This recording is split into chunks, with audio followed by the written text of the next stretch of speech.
What would you do if you found the rarest item in the nerd world but didn't have the money to buy it? Would you sell something of yours? Ask your family? Or maybe team up with your friends? Sounds like a good idea until greed gets involved. And that's exactly what happens to Bart, Milhouse, and Martin when the trio discovers the very first issue of Radioactive Man. The episode kicks off in Springfield with an electric energy. Bart is over the moon because he's going to a comic book convention. The kid arrives full of excitement. After all, it's the ultimate nerd paradise. The kind of event that would make any superhero fan lose their mind as he walks through the crowded halls. Filled with cosplayers and booths, packed with rare comics, collectible toys, and posters. Bart is in awe. He feels right at home. And that's when fate crosses his path with something that will completely change his day at the table of the android's dungeon and baseball card shop. The famously grumpy comic book. Guy displays a true relic. The first issue of Radioactive Man, Bart's favorite hero, the ultimate comic icon within the Simpsons universe. The comic is sealed in a clear plastic bag, gleaming as if it just came off the printing press. Bart's jaw drops. Wow! The first issue of Radioactive Man. The comic book guy replies with his usual sarcasm. Yes, kid. The holy grail of comics. And it's yours. For just $100. $100! De? Problem. Bart only has a modest allowance. And that amount is way beyond what he can afford. Still, he tries everything. He goes home, charms Marge, tries to convince Homer, even makes up excuses. But nothing works. None of them want to give extra money for the comic. Homer even mocks him, saying, $100 for colored paper is a bigger scam than Krusty Burger. But Bart doesn't give up easily. Determined to get the money, he sets out to find a quick job. That's when Mrs. Glick, one of the quirkiest elderly neighbors in town, enters the scene. She lives alone in a ramshackle house filled with junk. Bart, thinking he'll earn a good wage helping her, agrees to the job. What he do is niti expect, however, is what comes next. Mrs. Glick puts him to work on the most exhausting chores, pulling weeds, cleaning filthy windows, scrubbing floors, and even tending to injuries with expired medicine. Bart ends the day exhausted, covered in dirt, with scraped knees and blistered hands. Sweat dripping and hope in his heart, he asks how much he earned. The old lady smiles kindly and hands him 50 cents. Bart freezes. 50 cents for all that suffering. It's the cruelest blow since the fake birthday cake trick from Krusty. He even tries to complain, but Glick says something like, "That's how life works. Kid, the world is tough. Now go buy a lollipop." With his comic dreams slipping further away, Bart heads back to the comic book guy's store, hoping the item is still there. And to his luck, it is. But fate has a surprise waiting. Milhouse and Martin are there too, staring at the same comic. The three fall silent for a moment, and the tension is palpable. Each one wants the comic for themselves. But when they realize none of them has enough money, Bart comes up with what seems like a brilliant idea. What if we buy it together? Milhouse and Martin exchange glances. It makes sense. Together, the three of them can gather the $100 needed. The partnership is sealed, and the boys celebrate as if they've conquered a treasure. They return home with the comic in hand, completely mesmerized by the shiny cover and pristine pages. It's a badge of their friendship, a symbol of victory. But then the mood shifts. No one wants to leave the comic unattended. Each starts hinting that the others might ruin or steal it. To solve this, they decide to spend the night in Bart's treehouse, where everyone can take care of the precious item together. But what begins as a pact among friends will turn into a war of distrust, paranoia, and pure greed. And when the storm hits, nothing, not even their friendship, will remain untouched. Three boys, one rare comic, and a lesson no one will ever forget. And the worst part, not even Radioactive Man can save them this time. They say money changes people. But a rare comic can do even worse. Because that night, the friendship of Bart, Milhouse, and Marty would be tested in a way that not even Radioactive Man could save. The scene opens with the three boys excitedly climbing up to Bart's tree. They are thrilled after all. They are now the owners of a real treasure. Bart arrives with a flashlight, Milhouse brings some snacks, and Martin, ever organized, carries a clipboard with a reading schedule divided into equal turns. Each of you gets 20 minutes with the comic in alphabetical order, Martin announces, as if he were a corporate manager. Bart rolls his eyes. Martin, this is a comic book, not a school project. Despite their differences, they agree to follow the plan, more or less. Bart, as the treehouse owner, already feels naturally responsible for the comic. He insists that the first reading should be his. After all, it was his idea to pool the money. Milhouse agrees, but Martin is already showing his competitive side. The tension begins to build, subtle but inevitable. As night falls, the approaching storm sets the tone for the episode. Springfield's sky darkens with heavy clouds, and thunder begins to echo. Inside, the treehouse creaks, and Bart's flashlight illuminates the comic like a sacred jewel. Each boy stares at the comic with devotion. The yellowed pages, the smell of old paper, Radioactive Man's flawless illustrations saving the world. It's almost as if the comic has magical power, and, in a way, it does the power to awaken the most selfish side of each of them. While Bart carefully flips through the pages, Milhouse tries to peek over his shoulder. Hey, let me see too!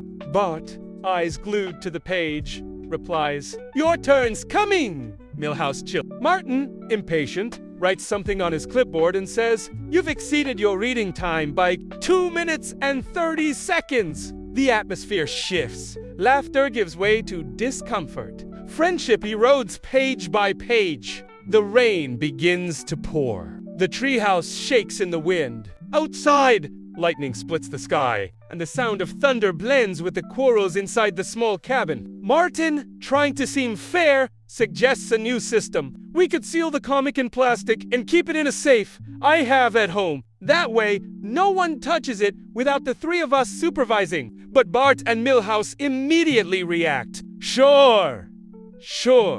That way you get the comic for yourself. Right, Martin? Voices risey. Dreams of sharing the comic begin to turn into a nightmare. When Martin tries to leave with the comic in his hands, Bart stops him. Where do you think you're going? Genius. I just wanted to keep the comic safe.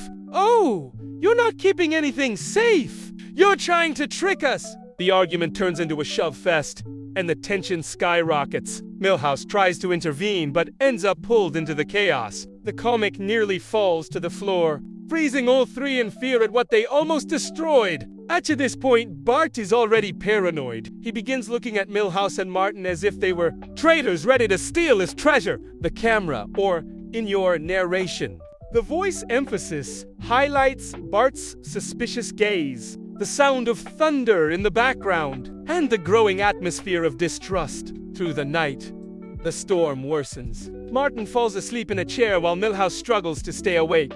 Bart holds the comic tightly, almost like a shield. Suddenly, Martin wakes up and says, I need to go to the bathroom. Bart, instantly on alert, stands up. Sure, right now, with the comic here.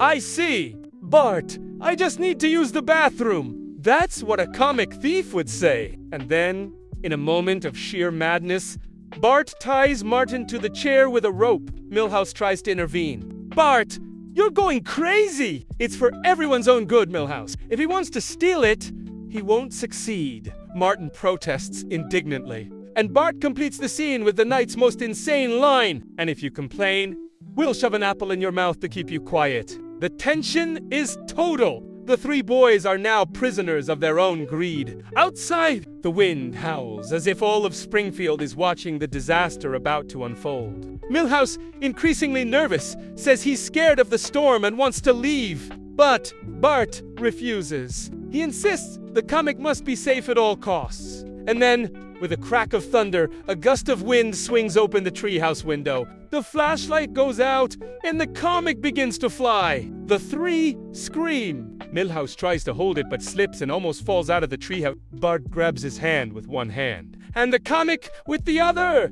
The dilemma is immediate and deadly. Save your friend, or save the comic. Rain lashes down. The comic dangles in the air. held by only a corner. Milhouse screams, "Bart, help me!" And that's when the boy's heart is truly put to the test. What will he choose? Friendship or treasure? And in that moment, with thunder lighting up the sky and Radioactive Man nearly flying into the abyss, Bart discovers the true value of things. But will he make the right choice? If you think you've seen chaos in Springfield, wait until you see three boys fighting over a rare comic while a storm challenges them. And the comic flies right in the middle of the mess. The climax of the episode begins at the exact moment Bart faces his greatest dilemma. Hold on to the comic or save Mil, who almost fell from the treehouse due to the strong wind and pouring rain. The tension is at its peak. The imaginary camera in your YouTube script would focus on their terrified faces, the treehouse swaying in the wind, and the storm illuminating the sky with dramatic lightning, all while the comic, a symbol of the boys' desire and greed, threatens to disappear. Bart hesitates. For a second, the gleam of the first edition of Radioactive Man mesmerizes him. But when Milhouse screams, reaching out to grab Bart's hand, the choice becomes clear. Friendship comes before any treasure, with courage. Bart firmly grabs Milhouse and pulls him safely back inside the treehouse. Achoo! That moment, the comic is blown out of the treehouse by the stormy wind. The boy's reaction is instant. Screaming, flailing arms, and desperate eyes following their prized relic. But fate has other plans. The comic is struck by the Christmas helper, a comical and odd figure passing through the yard at just the right moment. The combination of the impact and a nearby lightning strike destroys the comic. Total disaster, but in an absurdly funny way, as only the Simpsons can do. Bart, Milhouse, and Martin are left in shock. The tension that had built up all night explodes into frustration and sadness. Greed and the fight over the comic have ended in ruin. The boys finally realize that their inability to share and trust one another led to the destruction of the object they all desired. Every selfish gesture, every suspicious glance contributed to the final disaster as they mourn the loss of the comic. The narrative softens with a touch of humor and redemption. Marge appears to bring the boys inside, carrying a tray of hot chocolate and imitation marshmallows. It's a classic Springfield moment, balancing tragedy with familial comfort. The warmth of the drink and the mother's care transform the disaster into a reassuring scene, reminding the audience that even in chaos, family is a safe harbor. The following morning, the boys reflect on everything that happened. Bart, usually impulsive and selfish, shows signs of growth. He admits that the fight over the comic blinded them to what really mattered: friendship. Milhouse and Martin also recognize their mistakes. The moral of the episode becomes clear. Not even the most coveted object in the world is worth more than bonds of friendship and trust. Then comes the final surprise. While everyone believed the comic was completely destroyed, they discovered that the last panel survived. But instead of being reclaimed by them, it has been peacefully repurposed as a nest for a mother bird. It's a poetic and comical solution. The object of human desire finds new purpose in nature, highlighting the episode's clever and ironic humor. The comic that caused all this chaos now serves the life of a tiny bird, and the boys learn that we can't always keep what we want, but we can learn from the experience. At the end of this chapter, the question remains, have the boys truly learned their lesson? And how will this experience affect their friendship in the future? Let's follow the complete conclusion, the narrative resolution, and the final message that makes this episode unforgettable. After a night of storm, distrust, and fights over a rare comic, it's time to see how friendship survives, or doesn't, the consequences of each choice. With the storm finally easing and the sun timidly peeking over Springfield's sky, the boys begin to assess the damage. Milhouse, Bart, and Martin are still shivering from the cold and shaken by the events of the previous night. The adrenaline and tension of the storm turned what should have been a simple reading into a true test of courage, patience, and above all, friendship. Marge arrives to rescue the three boys, bringing them inside with a warm smile and a caring gesture. She offers hot chocolate with imitation marshmallows, creating a perfect contrast between the chaos of the night and the comfort of family. This small act soothes the boys, allowing them to reflect on everything that happened. It's a classic Springfield moment, reminding us that no matter how greed and obsession cause disasters, there is always room for care, empathy, and learning. At breakfast, the boys discuss the events and begin to see what truly matters. Bart admits that his obsession with the comic almost cost him his friendship with Milhouse and Martin. He reflects on how greed, even when aimed at something seemingly harmless like a comic book, can affect relationships and create distrust. Martin, always methodical and organized, realizes that his attempt to control everything with schedules and reading shifts also contributed to the disaster. He recognizes that rigidity can be just as harmful as Bart's impulsiveness. Milhouse, meanwhile, learns that trusting friends is essential, even if there's a risk of being disappointed. The night was a true practical lesson in morals, friendship, and consequences, with a perfect dose of chaos and humor that only The Simpsons can deliver. Then comes the final big surprise. Although everyone believed the comic had been destroyed, they discover that the last panel survived. However, it is no longer in the boys' hands. A mother bird has found the piece and is using it as a nest for her chicks. It's a poetic and comical closure. The object of human desire, a symbol of greed and obsession, finds a new purpose in nature. Far from disputes and selfishness, what remains of Radioactive Man is no longer a collector's item, but now serves as a home for new life. And maybe that's exactly what it deserved. Peace, far from human madness. The episode ends with a silent reflection from the boys. They look up at the sky, still feeling the weight of the lesson learned. Bart, usually confident and daring, shows that he grew a little that night. He understands that friendship is worth more than any treasure, and that greed never pays off. For the viewer, the message is clear. Sharing, trusting, and valuing human relationships are essential behaviors, far more valuable than any material object. It's a lesson that resonates even in the most absurd and funny episodes. And, of course, the episode maintains The Simpsons' characteristic humor until the very last moment, the destruction of the comic, the boys' paranoia, and the irony that only one piece survives to become a bird's nest.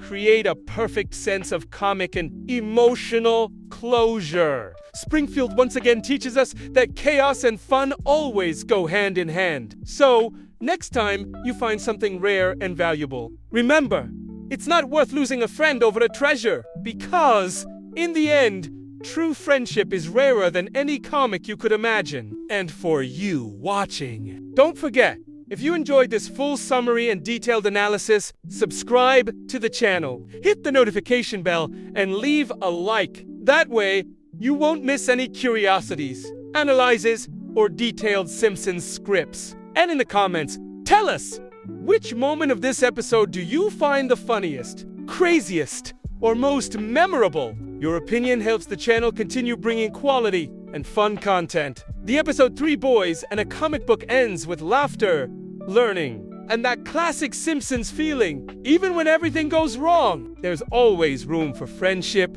humor, and reflection.